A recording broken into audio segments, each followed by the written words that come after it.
I got a letter from my dead mother. No return address, no explanation, just 5 chilling words. Come back to Eden Hill. 15 years ago, I escaped that place with my baby brother and a suitcase full of silence. Now I was driving back, with my daughter asleep in the back seat and a growing sense that something was terribly wrong. Inside the house, I found a floorboard hiding a tin box, a key, and a note. Don't trust them. The basement held a locked cabinet, a VHS tape labeled Confession, and a pink baby bracelet with a name I didn't recognize. Eliza. She looked just like me, because she was me, my twin sister, stolen, renamed, and raised as my cousin. And the people I once called family, they orchestrated it all. Now the truth is out, and Eden Hill will never be the same. Stay with us to find out how the truth changes everything. And don't forget to subscribe. The letter came on a Tuesday. No warning, no return address. Just my name written in blocky, precise handwriting I hadn't seen since I was 16. It sat on top of a stack of bills, like a ghost wedged between reminders that the rent was due and my kid needed new sneakers. I almost didn't open it. I almost tossed it in the trash with the credit card offers and grocery flyers. But something about that handwriting stopped me. My hands trembled as I slid a finger under the flap, half expecting dust to pour out, or maybe regret. Instead, there was just a single sheet of thick paper folded twice. I unfolded it carefully, and there it was. If you're reading this, then I'm already gone. Please come back to Eden Hill. There's something I need you to find. Mom. I sat down on the edge of the couch. My breath caught somewhere between my chest and my throat. Gone? I read the note again, this time slower. The edges of the paper blurred slightly as tears welled up without my permission. It had been 15 years since I left Eden Hill. 15 years since I walked out with a duffel bag, my little brother clinging to my side, and a silent vow never to return. I built a new life miles away, one that didn't include screaming matches, slammed doors, or the secrets no one dared speak aloud. I hadn't spoken to my mother since the day she told me I was just like my father. Cold, unfeeling, selfish. Now she was dead, and she wanted me to come back? I looked up at the ceiling like the answer might be hiding in the cracked paint above me. My daughter, Emily, came into the room then, her curls bouncing as she padded barefoot across the hardwood. Mommy, you okay? I wiped my eyes quickly and nodded. Yeah, sweet pea. Just reading something important. She climbed up beside me, and I folded the letter in half, tucking it under my thigh like it could hurt her.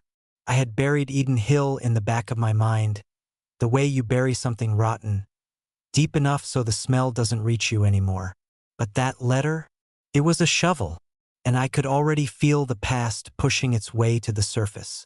By Friday, I was driving down I-85 with Emily asleep in the back seat, her favorite blanket twisted around her like armor. The GPS said I had 40 miles to go, but my stomach said I should have turned around hours ago. Eden Hill hadn't shown up on a map for years. Technically, it was just a village now, unincorporated, mostly forgotten except by the people who'd never left. People like my mother. I hadn't thought about her in so long it almost felt like she was fictional. A character in some old story I'd stopped telling myself.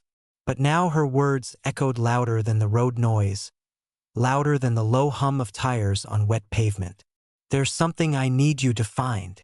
What could possibly be left? An old photo album? A dusty locket with a secret engraving? It sounded like the start of a bad Hallmark movie, except I knew better. There were no warm hugs and teary reconciliations waiting in Eden Hill. Only ghosts. The sky darkened as we pulled off the highway. The air felt thicker here, wetter somehow, like the whole town had been crying quietly for years and no one noticed. We passed the sign. Welcome to Eden Hill, EST 1889. It leaned to one side like it had given up trying to impress anyone. Nothing had changed. Same sagging porches. Same rusted trucks half sunk in overgrown lawns. Same church steeple poking out above the tree line like a question mark. Emily stirred in the back seat. Are we here yet? Almost, I whispered, and then I saw it, the old house on the corner of Birch and Willow. 2 stories of peeling white paint, crooked shutters, and secrets too old to name. My childhood home. The curtains were drawn. The mailbox overflowed, but the porch light was on. Had someone been keeping it that way? I parked at the curb, killed the engine, and sat for a minute in the silence. My heart thudded too hard for a town this quiet. I looked at the house again, and I swear, just for a second, I saw someone move behind the upstairs curtain. Not fast, not obvious, just enough to make me wonder. Was this really about a will? Or had my mother known something was coming? Something more? I should have knocked. Even though it was technically mine now, or would be once the legal mess was sorted, I still felt like a trespasser. The front steps creaked under my feet like old bones shifting in the dark. I took a deep breath and reached for the doorknob. Turned easily. Not locked. The air inside hit me like a memory. Lemon cleaner and cigarette smoke, with a trace of something sweeter underneath. Maybe lavender. Maybe regret. I stepped inside slowly, Emily clutching my hand like a shadow. Smells funny, she whispered. It's just old, I said, though I wasn't sure that was all. The house looked frozen in time. Same faded rug in the entryway. Same crooked mirror where I used to catch glimpses of a girl I didn't recognize. Same narrow hallway that led to the kitchen, where too many secrets had simmered over cheap stovetop coffee. But there were signs of recent life. A clean ashtray on the side table. A mug in the sink. Someone had been here. Maybe Gerald, the old neighbor my mother used to depend on. Still, something felt off. I walked to the living room, heart thumping. On the coffee table, beneath a thin layer of dust, sat a single envelope. No name. No stamp. Just a short phrase written in pen across the front. Under the floor, where the light used to hit. I stared at it for a long time before I reached out and picked it up. My mother had always spoken in riddles when she didn't want to say the truth out loud. And that line, where the light used to hit, it unlocked something in my mind. The bay window. There was a loose board there. Always had been. I remember hiding candy under it as a kid. Once, I buried a tiny notebook full of secrets and drawings because I was convinced my mother would throw it away if she found it. I dropped to my knees and ran my fingers across the dusty floorboards. Emily sat cross-legged nearby, watching silently, like she understood this was something sacred. My fingertips caught on the edge of one warped plank. It lifted, and beneath it, wrapped in old flannel and twine, was a small, rusted tin box. My breath caught. Inside I found a key, old, heavy, ornate, and a folded note with 3 words written in a shaky hand. Don't trust them. The key was cold in my hand, heavy in a way that suggested it had opened more than just doors. Emily leaned over, peering into the tin box. What's that for? She asked. Her voice hushed like the house might be listening. I'm not sure, I said, but that wasn't entirely true. I'd seen this key once before, briefly. I was maybe 10. My mom was arguing with my uncle in the backyard, voices sharp and urgent. I'd watched from the upstairs window.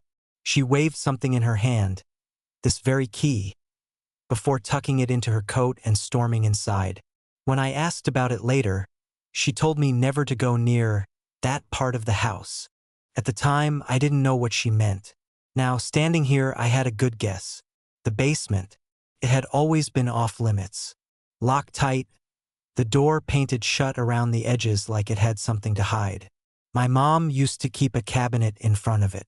Said it was just storage. Said it was unfinished and unsafe.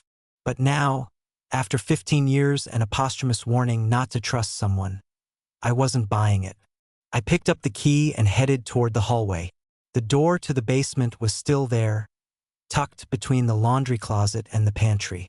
A fresh coat of paint covered the old cracks, but the lock was the same, iron, oval, and hungry for something it hadn't tasted in years. The key slid in with surprising ease. "Stay here, Em," I said, squeezing her hand once before I pulled the door open. She didn't argue, just nodded, eyes wide. The smell hit me first. Dust, damp wood, and something else. Something faintly metallic. I clicked on the light, but the bulb above only fizzed once before going dark. Classic. I took a step down into the shadows, heart pounding. Every creak of the stairs sounded like a warning. The air grew colder the deeper I went, thick with the kind of silence that doesn't just happen. It's built, preserved. My foot hit the last step. I was underground now. The light from upstairs barely reached the concrete floor. But as my eyes adjusted, I saw something glinting in the corner. À padlocked cabinet. Old, tall, chained shut, like whatever was inside didn't just need to be kept safe. It needed to be kept in. And suddenly I understood. This wasn't just about a will. This wasn't just about regret. This was about a secret my mother had died protecting. I stood in front of the padlocked cabinet, my breath visible in the chilled air. The key in my pocket didn't match the lock in front of me. It was too big, too ornate. This one looked newer and deliberate, like someone had locked it after my mother died. I reached for the chain. It was thick, looped twice through the handles, the padlock gleaming silver in the dim light like a silent threat. I tugged at it gently, solid. No give. My palms were sweating. I should have gone back upstairs. Should have told Emily we were leaving. Should have let the past rot in peace. But instead, I scanned the shelves nearby and spotted an old toolbox. I flipped it open. Hammer, wrench, a rusted screwdriver, and at the bottom a pair of bolt cutters. My mother must have kept everything down here she didn't want found. I grabbed the cutters and knelt in front of the cabinet. My hands shook, the metal cold against my fingers.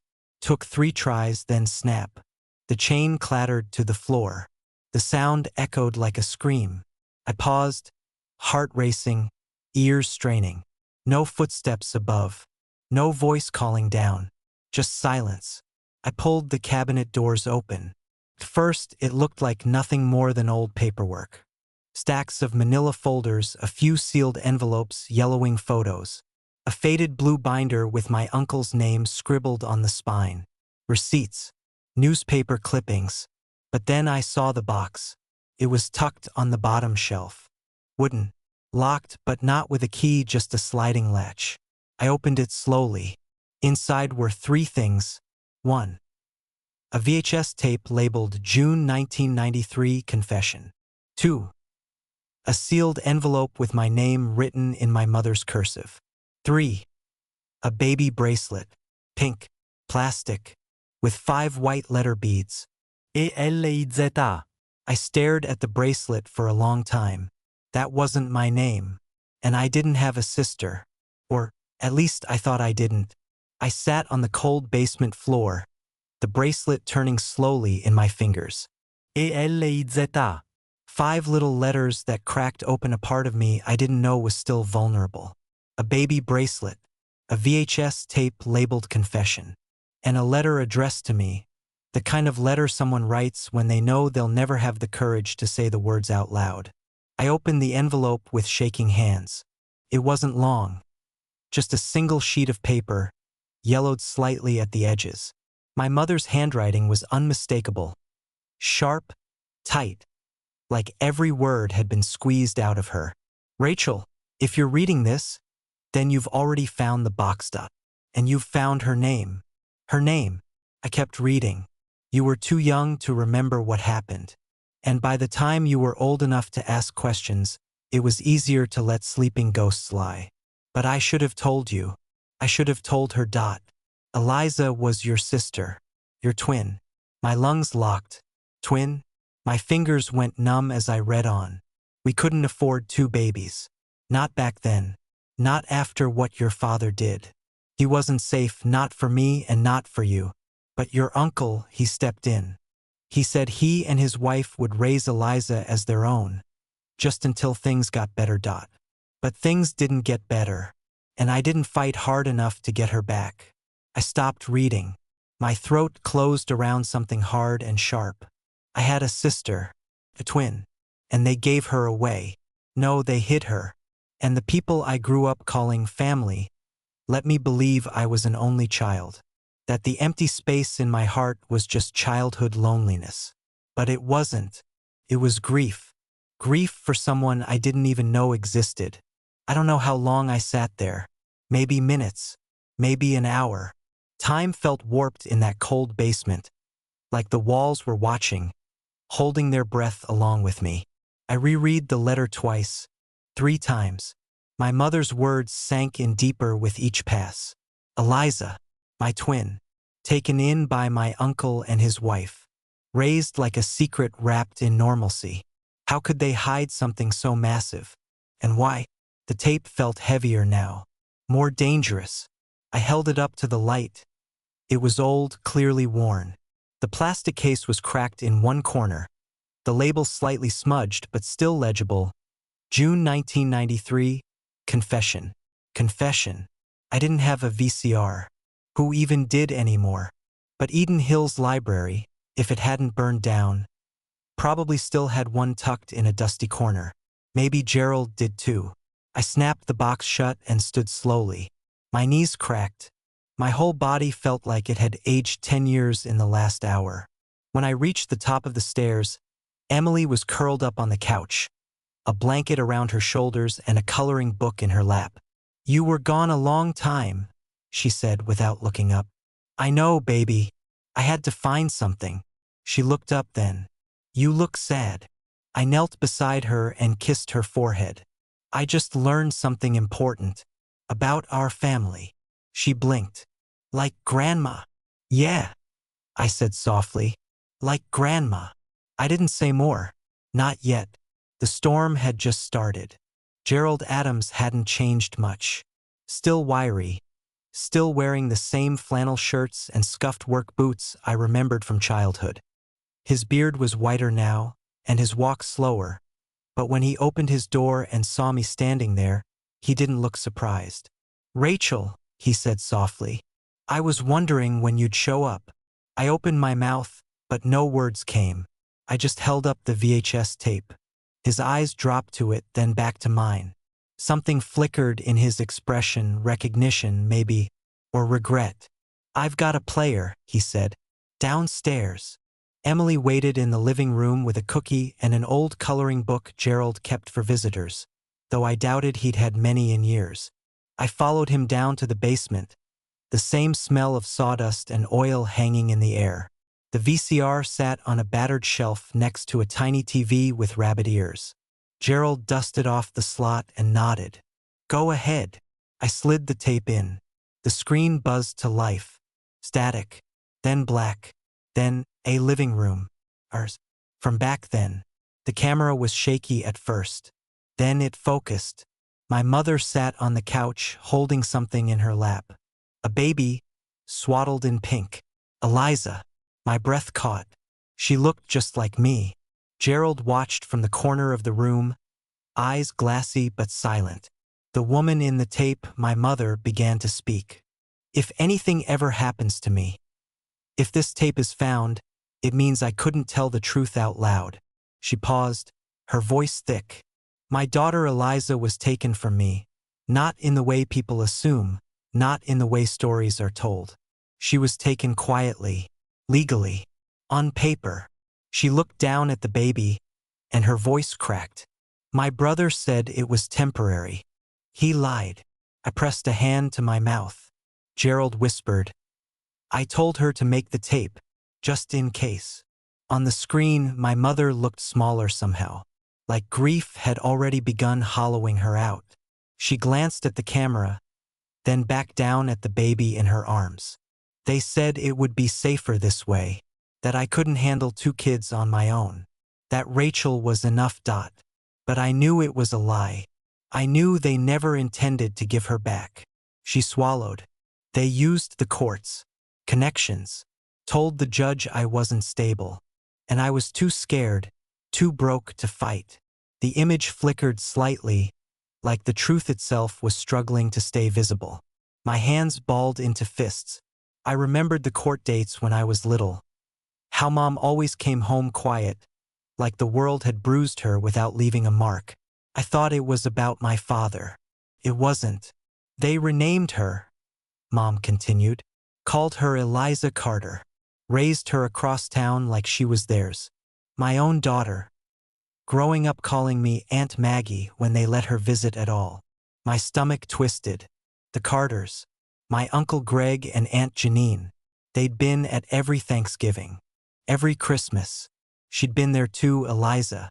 I remembered a quiet girl with long dark hair and nervous eyes, always keeping to herself. She wasn't a cousin. She was my twin. I wanted to scream, wanted to rewind time and tear through every lie I'd ever been fed.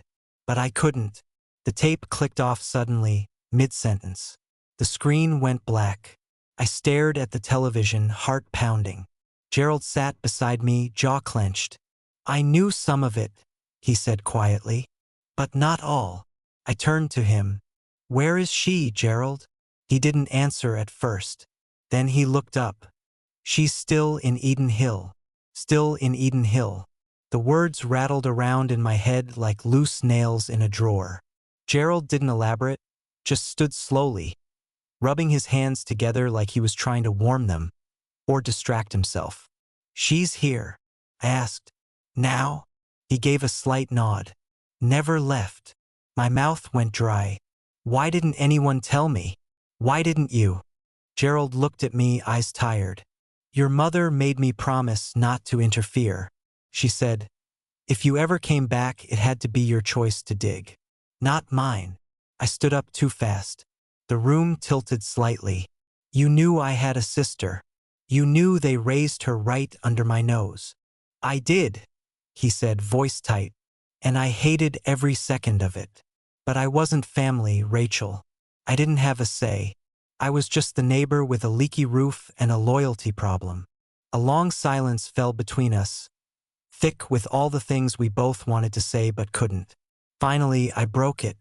Do you know where she is now? He hesitated. Then, teaches at the elementary school.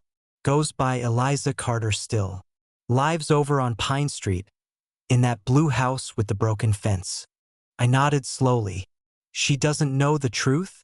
I don't think so, Gerald said. Far as I know, Greg and Janine never told her anything different. Just that she was theirs. That you were the cousin who moved away. I felt like I was going to be sick. All those holidays. All those times we sat across the table from each other. Me feeling alone. Her probably wondering why she felt like a stranger in her own family. And no one said a word. I need to talk to her, I said. Gerald placed a hand on my arm. Careful, Rachel. Truth this old doesn't come clean. It comes out jagged. But I was done tiptoeing around jagged things. Pine Street looked just like I remembered. Quiet, tree-lined, the kind of neighborhood where people still waved from porches and left casseroles on doorsteps when someone got sick. The blue house was at the end of the cul-de-sac. Weathered siding, a leaning mailbox, and a wooden fence split down the middle like it had given up trying to hold anything in. I parked across the street and sat in the car for a full 10 minutes, staring. My palms were damp, my thoughts louder than the engine. What was I even going to say? Hi, I'm your twin sister. You've been living a lie your whole life, right? Because that wouldn't shatter someone. But the longer I waited, the more I thought about the letter, the tape, the pink bracelet, the girl I used to pass mashed potatoes to every Christmas without knowing she shared my DNA. I couldn't unknow what I knew. I stepped out of the car. The walk to her door felt longer than it was. With every step, I remembered flashes of her. The quiet cousin who hated loud noises, who loved books, who once hugged me after I scraped my knee even though we'd barely spoken. I knocked. The door opened a few seconds later. She looked almost exactly like me. Same eyes, same chin, a little taller, softer around the edges. She wore a gray sweater and held a mug of tea like a shield. Yes. For a moment, I couldn't breathe. Eliza, I managed. Her brow furrowed. Yes?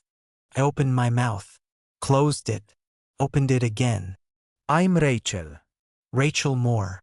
Recognition flickered behind her eyes, but she still looked confused. From the family? I remember you. You left. I nodded. I did. She smiled politely, a little guarded. What brings you back to Eden Hill? I swallowed hard. Do you believe in forgotten stories? I asked. She blinked. Sometimes.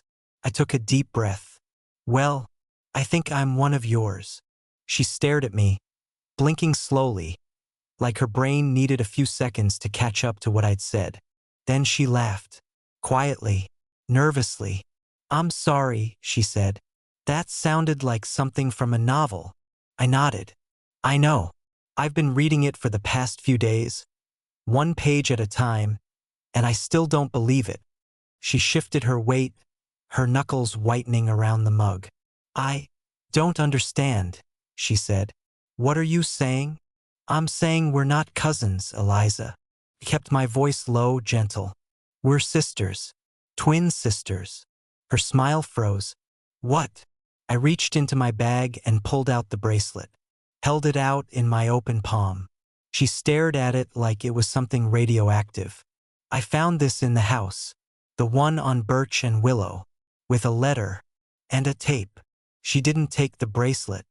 Her free hand lifted to her mouth. I was raised as an only child, she said, her voice suddenly small. My parents, Greg and Janine, they would never.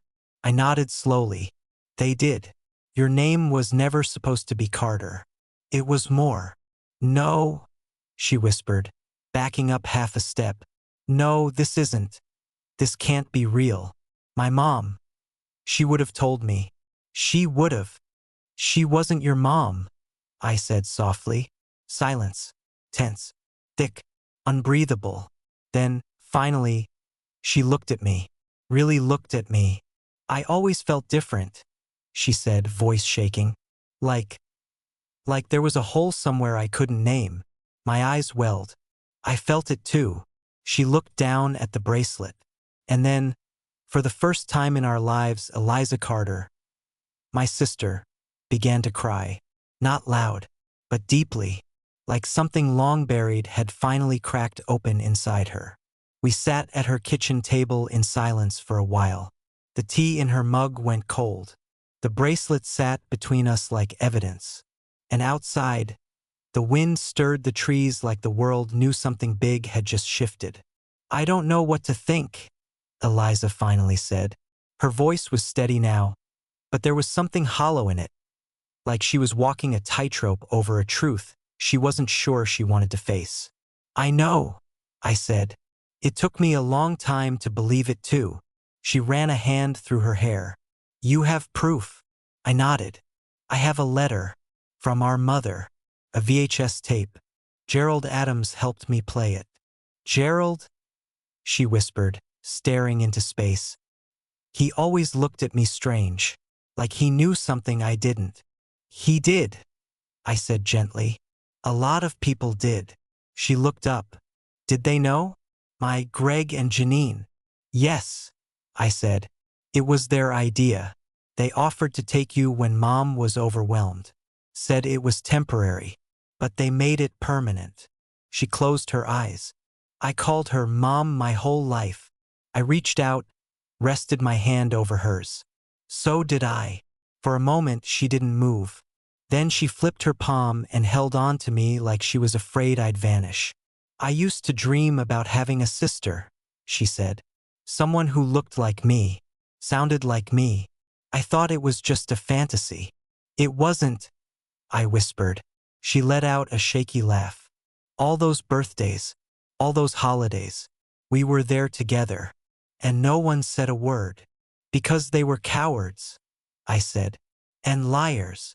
Her eyes filled again, but this time, something else was in them. Fire. I want to see the letter, she said. The tape. All of it. I brought it with me. She stood.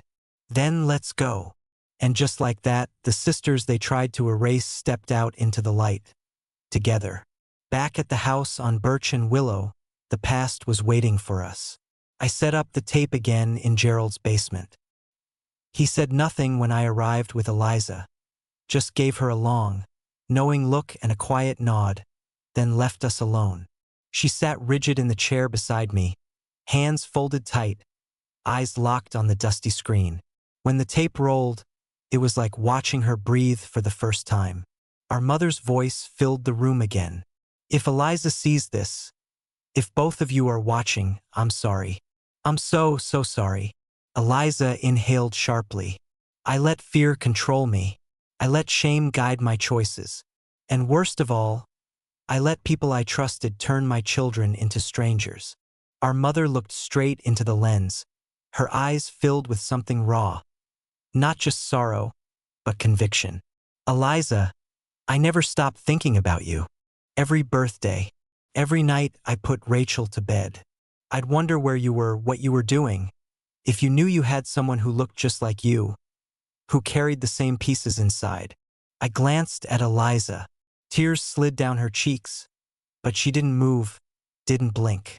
I thought protecting you meant letting you go. But I realize now, love isn't quiet. Love fights. I should have fought harder. She reached for the screen. I remember her voice, she whispered. I placed the letter in her lap next.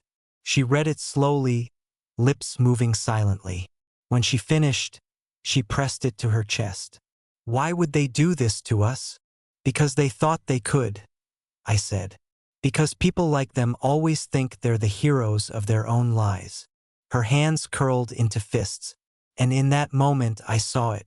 Eliza wasn't broken. She was waking up. We didn't call ahead. There are some conversations that lose their power when you give people time to prepare their lies. Greg and Janine Carter still lived in the same tan house with the trimmed hedges and the "God bless this home" plaque by the door. The place looked so normal it made me sick. Eliza's jaw was tight as we walked up the driveway, her spine straight, her fists unclenched only because she was holding the letter. I let her knock. Janine answered the door in a blue apron, flour dusting her hands. Her smile froze the moment she saw both of us standing there. Eliza, she said, blinking. Rachel. Eliza's voice was calm. I could feel the storm held tight beneath it. We need to talk. Greg appeared behind her, frowning, already uneasy. What's going on? He asked, eyes flicking to me like I was poison tracked in on the soles of someone's shoes. You tell me, Eliza said. Tell me why you lied to me for 29 years. The color drained from Janine's face. Eliza, what are you talking about? I'm not your daughter, she said, voice sharp now. I'm hers. She pointed at me. Greg stepped forward. Now hold on. No, she snapped. You don't get to hold on anything. You lied. You raised me in a home built on silence and called it love. Janine reached out like she might try to touch her. Eliza stepped back. I watched the tape, she said. I read the letter. I saw the bracelet. You knew. You always knew. Janine's lip quivered. We did what we thought was best. Your mother was. Don't, Eliza cut in. Don't you dare speak about her like you know her heart. Greg opened his mouth again. I stepped forward. If you try to deny it now, we'll go public. And believe me, Eden Hill is small, but it gossips like a wildfire. Janine finally broke. She dropped her gaze. We never meant to hurt anyone. Eliza's voice was quiet but sharp. You didn't just hurt us. You stole us. And then, without another word, we turned and walked away, leaving the door open behind us, and the lie they lived in wide open for the world to see. By the next morning, Eden Hill knew. Not because we posted anything online. Not because we made some public statement. But because the Carter family wasn't as beloved as they thought, and the town had a long memory and a short tolerance for scandal. It started at the bakery, where someone overheard Janine crying behind the counter of her sister's flower shop. Then it spread to the church prayer chain, which, let's be honest, had less to do with prayer and more to do with passing around stories dressed in concern. By noon, Gerald texted me 2 words. It's out. That same afternoon, the elementary school principal called Eliza into her office. Said there had been questions about inappropriate rumors. Eliza didn't flinch. She told them the truth. Calmly, clearly, and without apology. She was placed on paid leave by the end of the day. You okay? I asked her as we walked back to her car. She shrugged. Honestly, I think I've been waiting my whole life for this. I looked at her. To be suspended? To be seen, she said. We drove in silence after that. Not the heavy kind, but the kind that felt full. Like everything didn't need to be said all at once. When we got back to the house, Emily ran to greet us at the door, throwing her arms around both of us. Eliza bent down and hugged her tightly. You've got the best mom, she whispered. Emily smiled. I know. Inside, the light had shifted. The house didn't feel haunted anymore. Felt awake. I glanced at the photo shelf. 2 new frames sat at the end, one of me and Emily. The other, taken just yesterday, of Eliza and me in front of the porch. For the first time, this family had a face no one could erase. We spent the next few days in something that didn't quite feel like peace, but was close enough. Eliza moved into the guest room. Said it was temporary, but every morning she lingered longer over coffee. Every evening she stayed just a little later in the living room, reading books to Emily with a tenderness that didn't have to be learned. She belonged here. I think we both knew it. One night, while Emily slept upstairs and the house had gone soft with quiet, Eliza and I sat on the porch beneath a blanket, sipping tea and watching the stars crawl across the sky.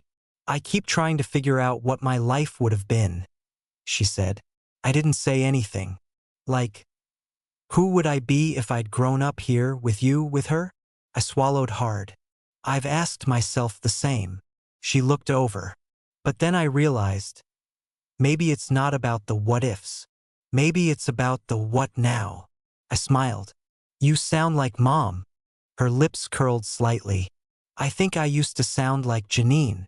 You don't anymore. She leaned back in her chair and let out a breath like she'd been holding it for years. I don't know what comes next, she said. But for the first time, I'm not scared of it. I nodded, looking out over the dark lawn, the old trees swaying like they remembered us as children. Maybe they did. She'd be proud of you, I said. Eliza looked over at me, her eyes shining, but not with tears this time. And she'd be proud of you for coming back.